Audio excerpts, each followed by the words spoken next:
37வது தலைப்பு துஆஉ மன் காஃப துல்ம சுல்தான். மன்னருடைய அநியாயத்தை பாருங்க, அங்க திஸ் சுல்தான் என்று வருது, இங்க துல்ம சுல்தான். சுல்தானுடைய அநியாயத்தை யார் பயப்படுகிறாரோ அவர் ஓத வேண்டிய துஆ. அதாவது மன்னருடைய அதிகாரம் உள்ளவனுடைய அநியாயத்தை யார் பயப்படுகிறாரோ அவர் ஓத வேண்டிய துஆ. 129வது இலக்கம் அல்லாஹும்ம ரப்பஸ் ஸமாவாத்தி ஸபஅ ورب العرش العظيم كن لي جارا من فلان ابن فلان وأحزابه من خلائقك أن يفرط علي أحد منهم أو يطغى عز جارك وجل ثناؤك ولا إله إلا أنت. அப்படின்னு வரக்கூடிய இந்த துஆ இது என்னன்னு சொன்னால் அதபுல் முஃப்ரத்ல 707வது இலக்கம். அதபுல் முஃப்ரத் யாருடைய நூல்? இமாம் புகாரியுடைய நூல். சரியா? இமாம் புகாரிக்கு அல் அதப் அல் முஃப்ரத் என்று சொல்லி தனியான ஒரு நூல் என்ன செய்கிறது இருக்கிறது.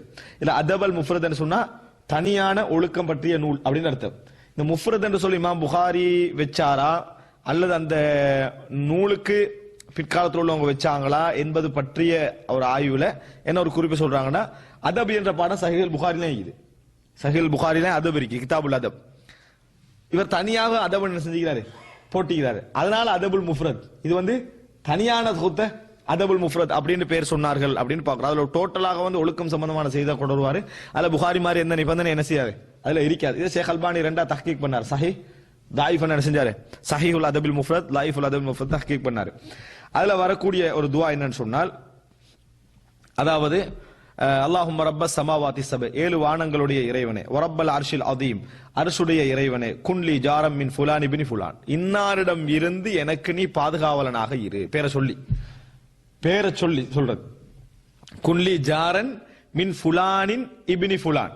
பாருங்க, மின் ஃபுலான் இப்னி ஃபுலான், இன்ன நபரிடம் இருந்து, இன்ன நபருடைய மகன் இந்த நபரிடம் இருந்து எனக்கு நீ ஜாராக இரு அப்படின்னா பாதுகாவலனாக இரு.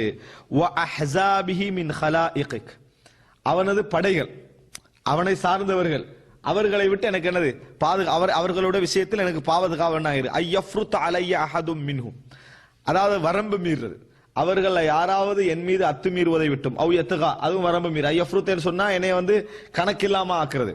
அவு எத்தகா, என் மீது அத்துமீறுறது. இந்த மாதிரி நிலைமைகளை விட்டு முன்னிடத்தில் நான் பாதுகாவல் தேடுகிறேன். அஸ்ஸஜாருக், உன் பாதுகாப்பு கண்ணியமானது. ஒஜல்ல அஸ்ஸஜாருக், உன் பக்கத்திலே இருப்பவன் கண்ணியமானவன். ஒஜல்ல தனாவுக், உனது புகழ் கண்ணியமானது. ஒலா இலாஹ இல்லா அன்த், உன்னை தவிர வணக்கத்துக்குரியவன் வேறு யாரும் இல்லை. இது நம்ம யாருடைய எந்த ஆட்சியாளருடைய அநியாயத்தை பயப்படுறோமோ அவனை பேரை சொல்லி நம்ம ஓதக்கூடிய துஆ. அவருடைய பேரை சொல்லி ஓதக்கூடிய துஆ.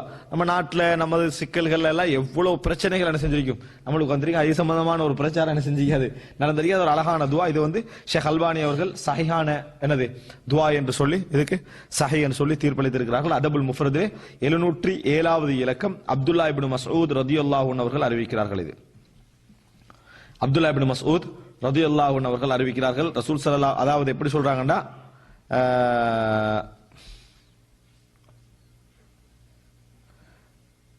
அதாவது قال عبد الله بن مسعود اذا كان على احدكم امام يخاف تغطرسه او ظلمه فليقل اللهم رب السماوات السبع ورب العرش العظيم. தகத்ருஸ் அப்படின்னு சொல்றது அநியாயம், தகத்ருஸ்னு சொல்றதும் துல்மன்றதும் அநியாயம் தான். இந்த மாதிரியான வரம்பு மீறுதல் அநியாயங்களை பயந்தால் இவ்வாறு சொல்லட்டும் என்று அப்துல்லா இப்னு மஸ்ஊத் ரலியல்லாஹு அன்ஹு அவர்கள் அறிவிக்கிறார்கள். இது ஃபி ஹுக்மில் மர்ஃபு, ரசூலுல்லாஹ் சொன்னார்கள் என்ற அந்த தரத்துல வரக்கூடிய செய்தி. காரணம் இது துஆ, இது ஒரு துஆ. அப்ப இது அதபுல் முஃப்ரத் 707 இலக்கத்துல வர சஹீஹான ஒரு துஆ.